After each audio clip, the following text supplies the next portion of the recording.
Here on the ground, change happens fast. Problems feel frequent and urgent. It's loud and anxiety runs high. From a satellite view, the Earth looks the same as it did thousands of years ago. We've been here before.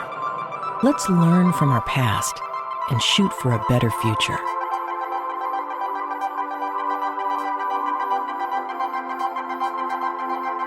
Welcome to this episode of A Satellite View. I'm Todd Mikkelson, your host, speaking at you from Sunday, May 12th, 2024, in the space and time continuum. We just had Aurora Borealis over the last previous two nights, because there is a geomagnetic storms going on. I went out and tried to look at it. It was interesting. Maybe I'll mention it at the end of the show if we have time, but because it's kind of off subject. What I want to talk about, and this is what we usually talk about, but I'm hearing from people that, somebody said to me that Trump is doing better, and this person's really worried. And I'm kind of baffled by that, because Trump is definitely not doing better. He's doing worse and worse all the time.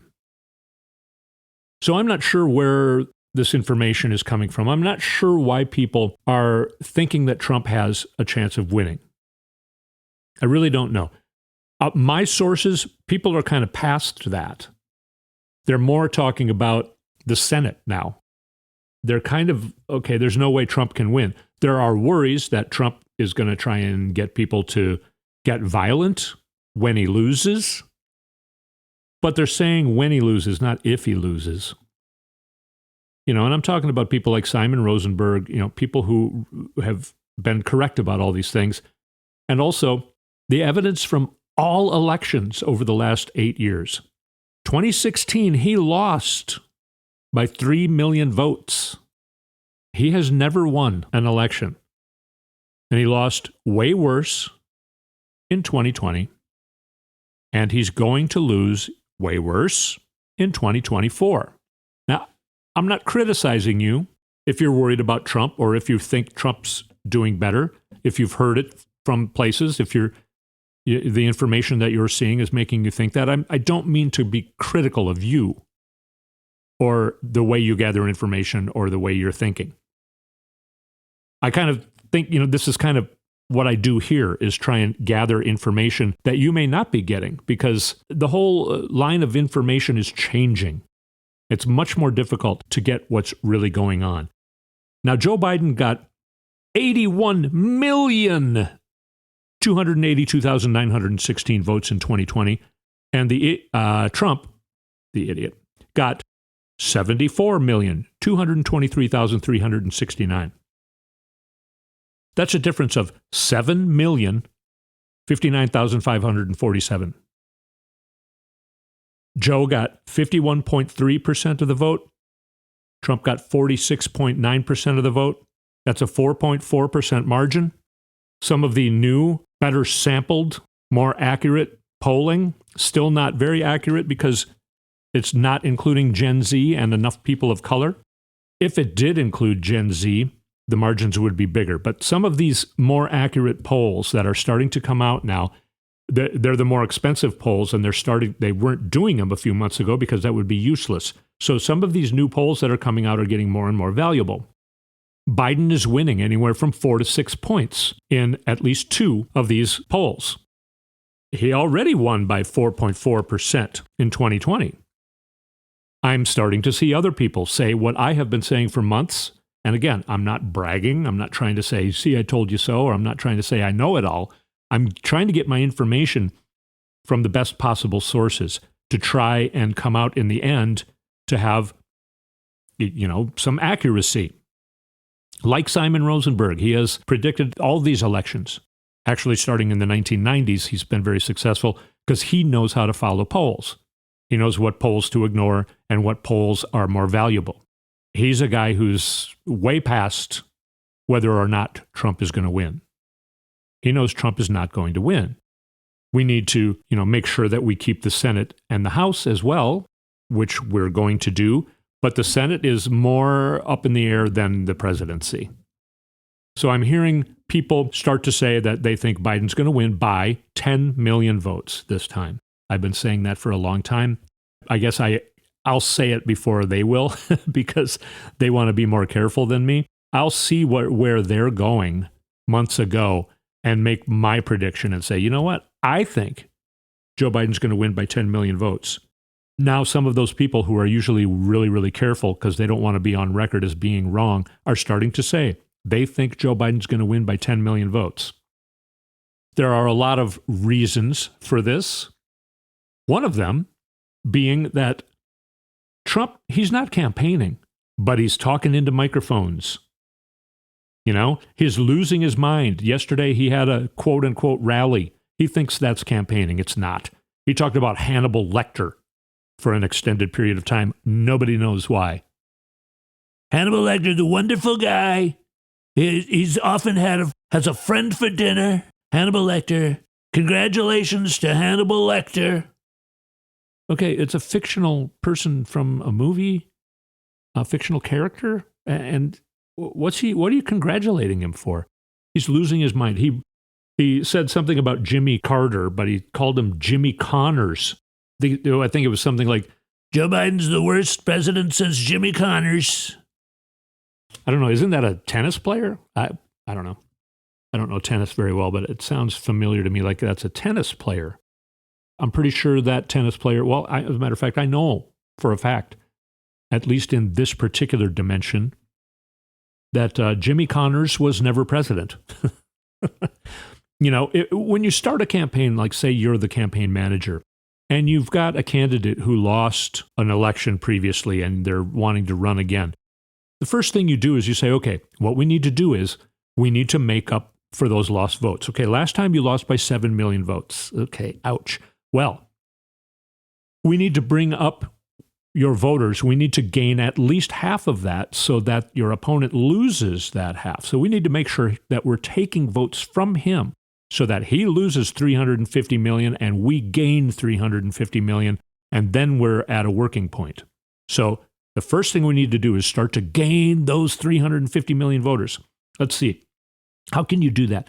Maybe go out and talk about the economy. No, you don't want to do that. You had a horrible economy, and Biden fixed, your opponent fixed your horrible economy because you totally did not manage a pandemic, and you're responsible for killing hundreds of thousands, if not more than 1 million Americans, absolutely for no good reason, just because you decided to do nothing when a major pandemic hit. So let's not talk about the economy. Let's see. Maybe women's health. No. Women hate you for many reasons. But of course, he's saying, we're going to do great for the women. We're going to take care of the women. Everybody was saying they wanted Roe to be to the states, and now it is because of me. I don't know who he's referring to when he said everybody thought it should go back to the states, because I never heard anybody say that. But he is talking about that. His campaign manager is probably wishing he would stop talking about that. Hey, maybe let's have somebody at your rally talk about, because Biden just finally put some conditions on Israel for the arms that we're giving them, because Israel's doing a genocide right now against the Palestinian people in Gaza. So Joe Biden said, if you are thinking of raiding Rafah, we're going to hold back. Rafah's a town in Gaza. I'm not going to go into too much detail, but we're going to hold back a bunch of these weapons because we don't want you using our weapons to do that, to just kill, many thousands more innocent people. Okay, let's use that. Let's maybe have somebody at your rally say, you know what? Trump would never negotiate with terrorists, which of course Biden's not doing, but say I think they're trying to bend it into that, because they did have somebody at Trump's rally say that into a microphone to the crowd, which the crowd was much smaller than what they're saying, and the crowd started leaving halfway through Trump's speech because it was boring and crazy. And the people were like, okay, I've had enough. So more and more people are getting sick of the guy. But anyway, so they had somebody say Trump would never negotiate with terrorists. But now that just reminded everybody of when he invited the Taliban to Camp David on the 8th anniversary of 9/11. He wanted to negotiate with them. A lot of people think that they're terrorists. He did make a deal the Taliban didn't really hold up their side of it. They were going to pull back on attacks in Afghanistan. Instead, they accelerated them. 2019 ended up being the most violent year of a 20-year-long war. Who was president in 2019? They also, the United States wanted them to say that it was wrong for al-Qaeda to attack the United States. Taliban said, no, we're not going to do that. What else you got? You need to totally disconnect yourself from al-Qaeda. Yeah, okay, we'll tell you we're going to do that, but we're not really going to do that. Now give us 5,000 prisoners that you have. So Trump said, okay, here they are. Released 5,000 Taliban prisoners, who then went back into Afghanistan and basically took it back over. Okay, maybe we shouldn't talk about that. Let's see, how can we gain those voters? Let's see. Are we gaining voters? Well, let's see what people are talking about. Now, first of all, the primaries are still going on. Indiana, this last Tuesday. Remember how last week I said there was a primary in Pennsylvania and Nikki Haley got 18% of the vote, Republican vote? Well, in Indiana, this last Tuesday, Nikki got 22% of the vote. In the Indianapolis suburbs, Nikki's getting 34% of the vote. Trump's only getting 66. Now, Trump really needs, like for instance, Joe Biden in Indiana got 100% of the vote on the Democratic side. Trump only got 66% of the Republican side in Boone, Hamilton, and Marion counties. So he's losing voters. He's losing voters. Let's see what some other people are talking about, and you may be surprised at the who these people are, what these sources are. I think the Nikki Haley factor is real. You look at it, Indiana's a small state. By the way, it's Mike Pence's home state. It's a red state, went for Trump in 2016, went for Trump in 2020, 11 electoral votes, so not a huge number there. But still, if he's missing out on 100,000 votes in a state like that, and then 155,000 in Pennsylvania 2 weeks ago, you can't tell me that he doesn't have a problem with Nikki Haley vote. That is Newsmax. That's right. That's Newsmax. Now, if you go to the other side here and you see what Joe Biden's up to, instead of talking about Hannibal Lecter and thinking that a tennis player, Jimmy Connors, was the president before, here's what Joe Biden is doing on his campaign. 83,500 total jobs left Wisconsin during my predecessor's term. But that's not on my watch. We're determined to turn it around. Thus far, since we've come to office, we've created, and with the governor's overwhelming leadership, we've created over 178,000 jobs in Wisconsin. We're going to create more here in Racine, and big time. That's Joe Biden talking in Racine, Wisconsin, where we're gonna talk a little bit more about it here, but I want to do some details. It's going to create 2,300 union construction jobs because the project there, an AI data center, a $3.3 billion build-out, needs to be built. So 2,300 union construction jobs, then 2,000 tech jobs, kind of more permanent, maybe something like 100,000 over time. Also, it's Microsoft is building it, and they're doing a pipeline to training. 200 students a year in high tech, trying to get students to get interested in high-paying jobs. Now, 6 years ago, Donald Trump came and promised a much larger project. You're going to hear about that in a moment. But back then, 100 homes were bulldozed. They kicked people out of 100 homes and bulldozed them down, and they got hundreds of millions of wasted taxpayer dollars, and then nothing happened. So you heard from Newsmax, you heard from Joe Biden speaking in Racine, Wisconsin. On that Racine subject, here is Fox News. So, Peter, this new AI Microsoft thing, $3 billion, big job creators, that's in Racine. Isn't that the same town that Foxconn said, 5-6 years ago, we're going to build a big plant, and they never did? Yes, and that was a huge Trump announcement back then, and he said the factory was going to be the 8th wonder of the world, but then Foxconn decided to really scale back their plans, and the land is still available, so Microsoft is going in. It's going to be good for those people. All right. Thank you, Peter. That's Fox News. Now let's hear from some Nikki Haley voters. These are hardcore Republican voters. They're showing up in primary voting season, so they're the ones who show up to vote. They're the most potent of Republican voters. I know who I'm not going to vote for. Who are you? I will not vote for Donald Trump.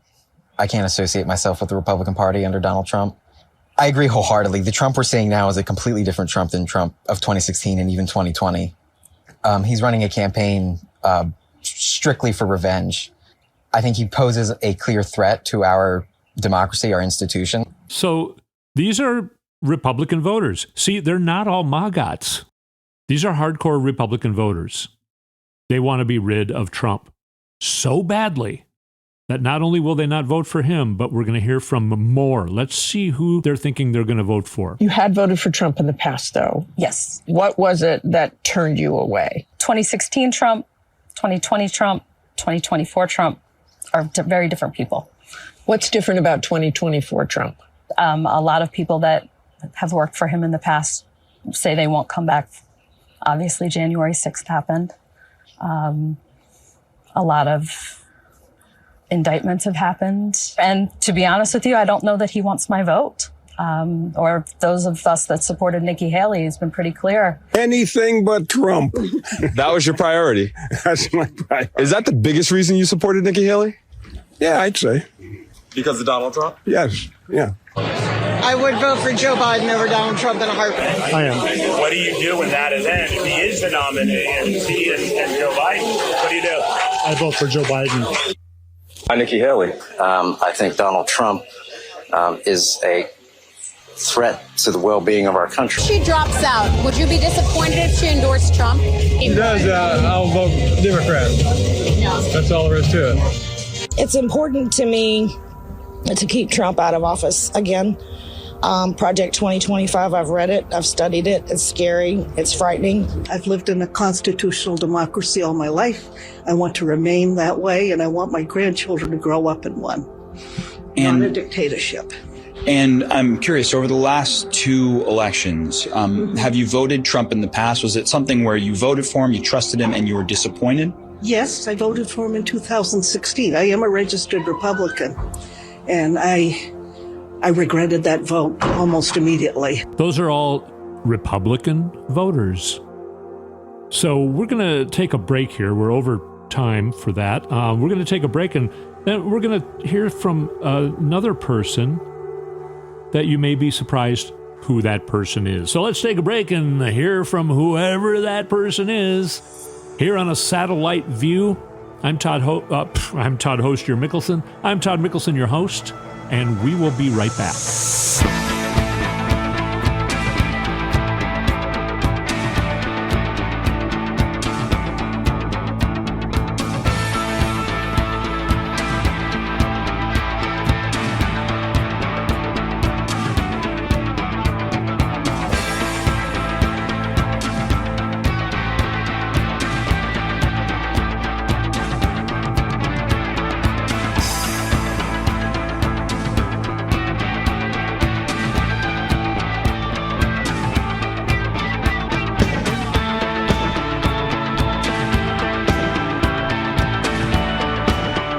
I think Georgians are going to vote against Donald Trump, right? I mean, at the end of the day, you have to win the suburbs in Georgia if you're going to win an election. Brian Kemp proved that. He won the suburbs. He showed them that he was a job creator.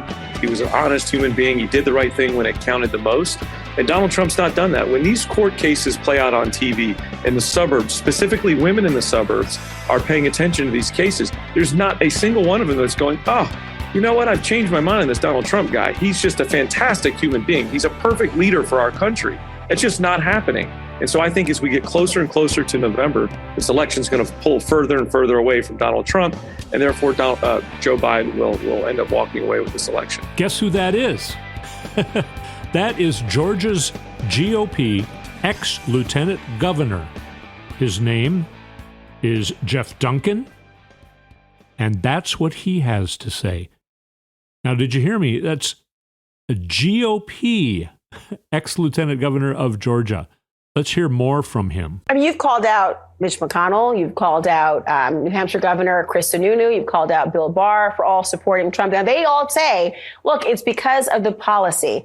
Now, you have proposed that perhaps Republicans can vote down the rest of the ballot as Republicans to try to block Biden's legislative agenda, but then still vote for Biden as the top of that ticket.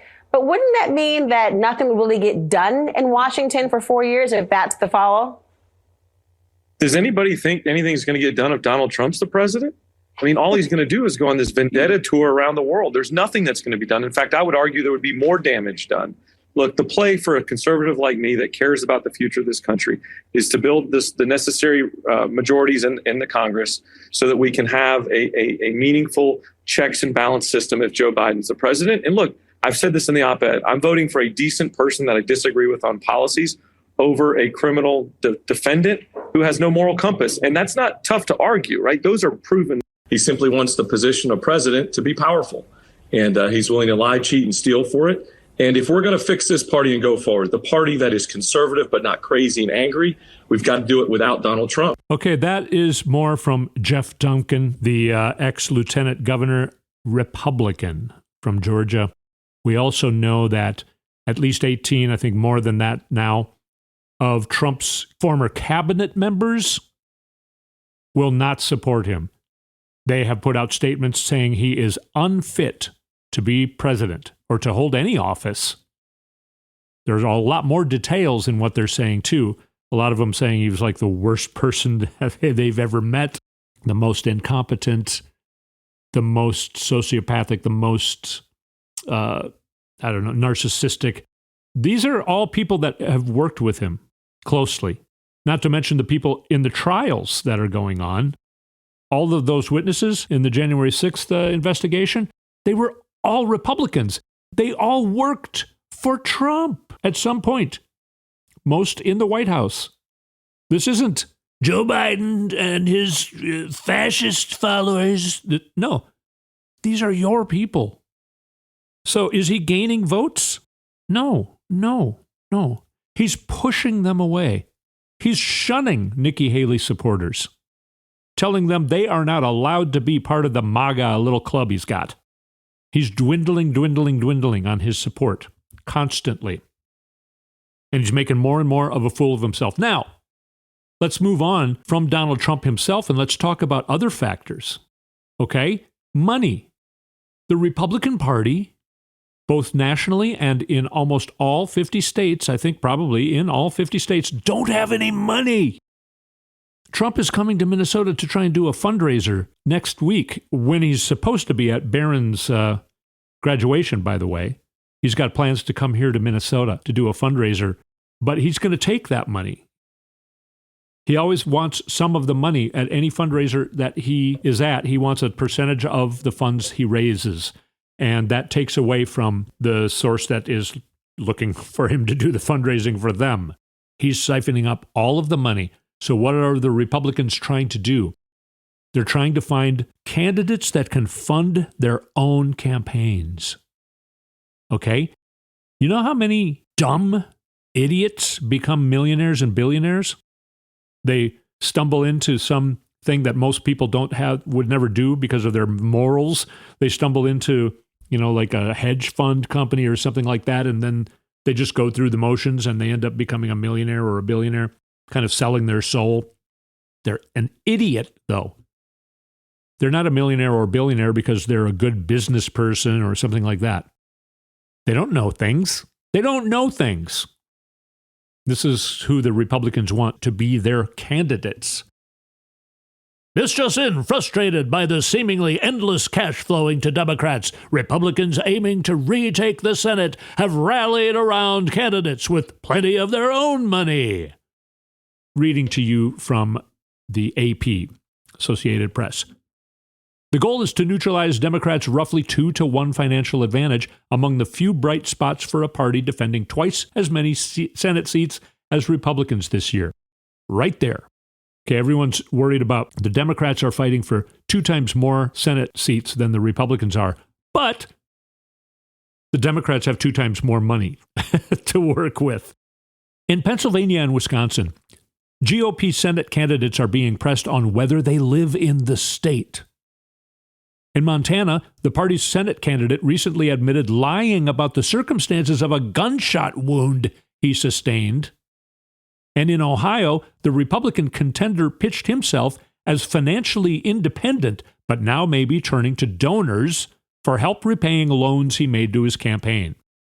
David Winston, a Republican pollster and senior advisor to House Republicans, says one of the challenges they face, as opposed to established politicians, is that established politicians have already gone through the process. So that guy's basically saying, these guys are idiots who have no idea how to be candidates. And they're already blowing it huge. Maybe they have enough money to fund their campaigns, but their campaigns would be doing better off without any money, because when they do get their message out or when they do introduce themselves to the voters, it hurts them. By the way, also in both of those states, Montana and Ohio, in Montana, Jon Tester, and in Ohio, Sherrod Brown, have been winning their elections handily for years and years and years, more than 10 years at least, I know for a fact. And they're running, they know how to run. They know their voters. It's kind of red state. Montana's a totally red state, and Jon Tester, a Democrat, has been the senator there for more than 10 years. Since the rise of the Tea Party movement more than a decade ago, Republicans have lost what were seen as winnable Senate seats by elevating candidates out of sync with mainstream voters who are often critical in statewide contests. If you remember back then, I think it was 2010 or 2012, they had the one candidate who had to run an ad saying, "I'm not a witch, I'm you." So it started way back then. They were running somebody who people were saying was a witch. I don't have a problem with witches. Actually, if I was in that district, that might have made me vote for her. But, of course, she also proved to be a complete idiot. So why, then, it's been more than a decade where Republicans have lost what we're seeing as winnable Senate seats. Why don't we learn from that? Why are we so scared? Why are we scared Jon Tester and Sherrod Brown are going to lose when they know how to win and have proven that for more than 10 years? We're going on with the article. The GOP shifted tactics this year, taking a more active role in the primary process and identifying candidates who could help fund their own campaigns. Such contenders, the party hoped, would have the benefit of both presenting themselves as political outsiders and being less reliant on an exhausted donor class. How did that work for Donald Trump? So they're not learning from the past. While that has largely helped Republicans avoid bruising primary fights and go into the general election with well-funded candidates, other complications are surfacing. Residency questions. In Wisconsin, businessman and real estate mogul Eric Hovde is the leading contender to face two-term Democratic Senator Tammy Baldwin, who's also been winning a lot of elections. While it's unclear how much Hovde is worth because he has not yet filed a mandatory financial disclosure, why do Republicans just get away with everything all the time? He had the wherewithal to lend his campaign $8 million in the first quarter of 2024 and may have to tap into those resources again to combat questions about the depth of his ties to Wisconsin. He was born in Madison and educated at the University of Wisconsin, but he's the CEO of a Utah-based bank. That's far away. He owns a luxury home in California. That's even further away. And he voted absentee from that state in 2023 and 24. But he's running for Senate in Wisconsin? Hovde has taken pains to share the story of his Norwegian immigrant great-grandparents arriving. One of his ads is his wife showing pictures of him when he was in high school, because that's in college was the last time that he lived in Wisconsin. Sounds like a real issue-based campaign. He's Wisconsin through and through, says his spokesperson. They're trying to distract from literally every other issue that they don't want to talk about. You're not talking about issues at all. Now, Dave McCormick, the Republican Senate nominee in Pennsylvania, has faced similar questions. The former hedge fund CEO has plenty of money to help fund a campaign in one of the most politically divided states. His 2024 net worth with his wife was between $61 million and $183 million. He lent over $14 million in his 2022 campaign for Senate that he lost, and he's been giving money to his new campaign. While he was born and raised in Pennsylvania, where he managed a business and worked after college, he more recently lived and worked in Connecticut, only buying a home in Pittsburgh before his unsuccessful try for the Senate in 2022. During this year's campaign, McCormick has acknowledged making frequent trips to Connecticut where his daughter is completing high school and he rents a luxury home. Well, it sounds like he lives in Connecticut, so why is he running for Senate in Pennsylvania? Oh, he knows a good answer to that. If that's a political problem, so be it, he told reporters in Pennsylvania. Ooh, tough guy. Good comeback. Real thinker. Biographical questions. In Montana, Tim Sheehy has invested more than $1.5 million of his own money into his campaign with a household net worth between $72 million and $255 million. Why can't you just say what your net worth is? Between $72 and $255 million? What is with these people and reporting accurately about their finances? Anyway, the wealthy executive's military service is central to his campaign against John Tester, three-term incumbent in the Republican-friendly state. But the retired Navy SEAL recently acknowledged that he lied to a Glacier National Park ranger on a police report in 2015. He told the ranger he was wounded when his personal handgun discharged accidentally. But he has since said he was wounded in Afghanistan in 2012. He says he didn't report it to protect fellow service members because it may have been from friendly fire. Okay, so he's also blaming it on other people. Accidentally shoots himself in 2015 and then campaigns on, I got wounded in Afghanistan in 2012. Sheehy's conflicting accounts, first reported by the Washington Post, could undermine the potentially compelling profile of a combat veteran who started a Montana company. He has blamed a liberal smear machine for using the shooting to help Tester. Sounds like some people just, called you out on your lie, so you're calling it a liberal smear machine. That's how campaigns work. I remember when I ran, my opponent thought I was playing dirty pool because I was just saying, hey, he voted for this bill. I would have voted against it. He also voted against this bill. I would have voted for it. And I sent out a mailer. And he thought I was cheating. He thought I was being dirty. He thought we were going to run a clean campaign. There are more of these stories, more bad money stories going on, just adding to the fact that the Republicans cannot win. Trump's making a complete fool. He's getting no support. His son, Barron, who now turned 18, although Trump just said he's 17, so Trump doesn't even know how old he is. Trump's talking about that he's 17 years old, but then saying that he's going to be a delegate in the Florida Republican Party. You can't be a delegate when you're 17. And it's his son, and he doesn't know how old his son is. His son is 18, and apparently somebody signed him up to be a delegate in Florida so that he could nominate his dad on the convention floor in the state convention. And when he found out about it, he said, I don't want to do that. So his mom, Melania, her office, quote unquote, put out a statement saying, no, he's not accepting. He's saying, thank you for asking me to be a delegate. Thank you for considering me, but I'm not accepting. I'm not going to be there.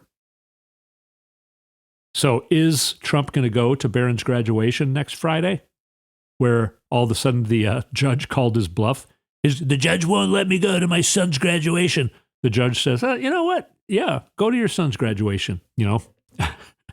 Is Trump going to go to the graduation? He's got at least one fundraiser, I heard possibly two, scheduled on next Friday. One of them here in Minnesota. And then what happens? Does the judge get pissed when he finds out that he did not go to Barron's? Oh, my God. Let's just quickly look at Twitter because there were a couple other things. Sheldon Whitehouse says Dems are likely to investigate revelations about Trump soliciting $1 billion from big oil execs while corruptly vowing to fulfill their biggest policy demands, a pay-for-play, a quid pro quo. Here's some good news.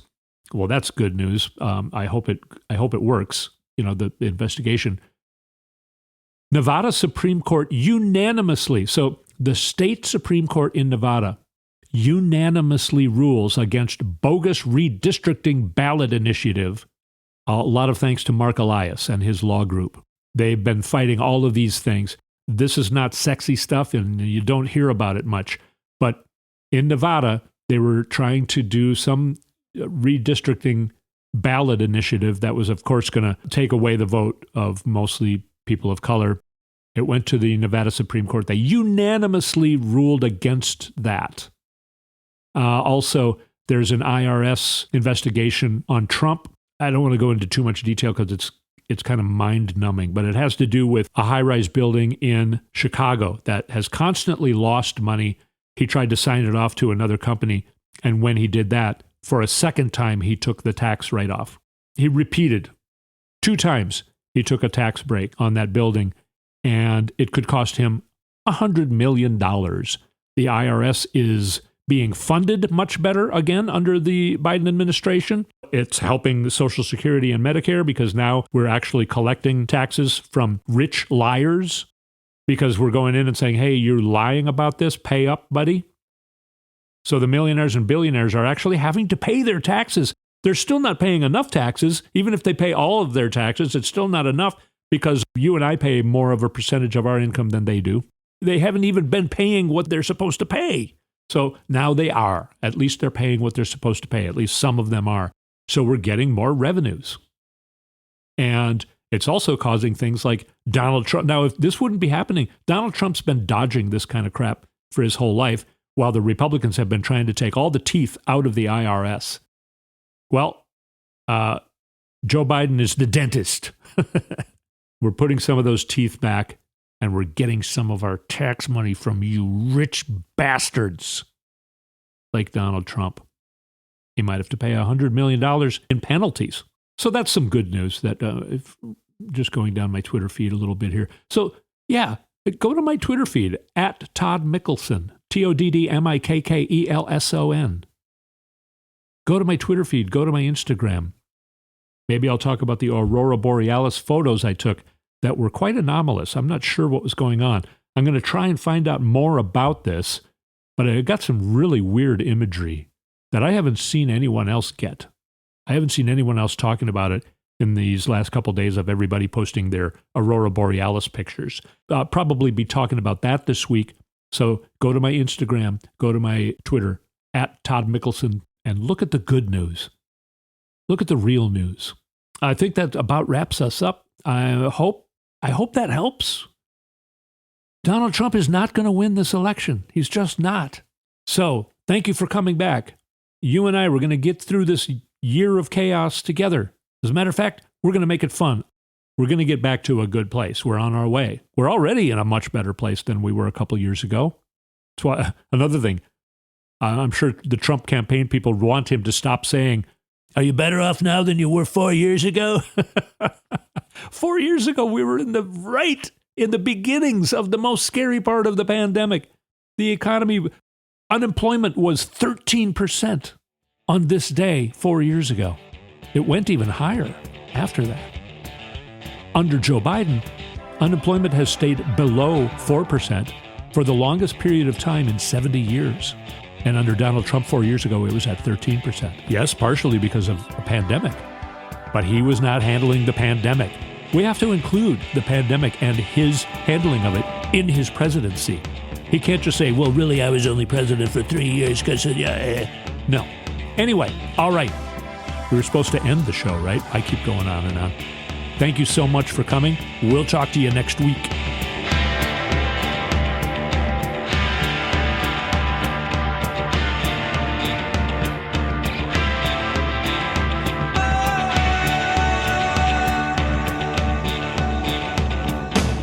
You've been listening to A Satellite View with Todd Mikkelson. Go to toddmikkelson.com for links and more information.